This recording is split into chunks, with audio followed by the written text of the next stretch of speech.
I'm here to tell you a story about revenge, because that's the topic, I think. So, the cat's name is Antonio Banderas, because sometimes in the beginning of a loving relationship, one part of the partnership can be seen as too drunk and weird to get to participate in naming a pet. But his real name is Puddums, and I know it and you know it now, and the American people are picking up.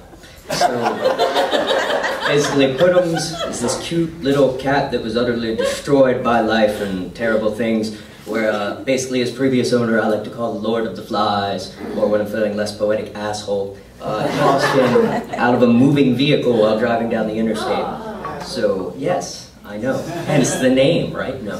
So, basically, he has a little broken nose when we get him. And to this day, you can always hear Puddums because he has a little whistle when he breathes, so it's the cutest thing ever, as you would imagine. So basically, he's pitiful in that way. Second one has this thing called coccidia, which if anybody is here from Brother Wolf, we're down with. Where basically, I think the technical symptoms of it are the Dementors from Harry Potter take up residence in your digestive tract. So, the scene is this, just to bring you up to date on what coccidia means for your love life. You've had a romantic evening.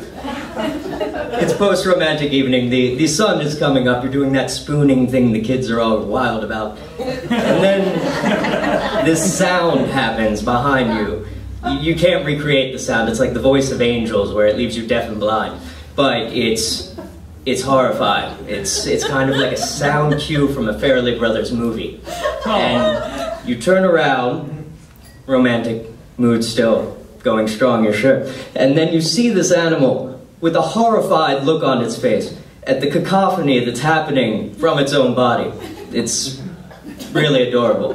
But basically, on to the revenge part, is that there's no real way to punish an animal like that, like to discipline it, because it's a kitten, so it's going to do things wrong. But when you're like, bad, and then you're like, oh God, I just called you bad, and you're like -5 on the par list already, you're screwed. It's like beating up a 4th grader after the first 5 minutes. It's not fun at all. And then, so you have to find creative ways, and I figured out that I could fit Puddums' head in my mouth, which is great for a diseased animal to just go, yeah.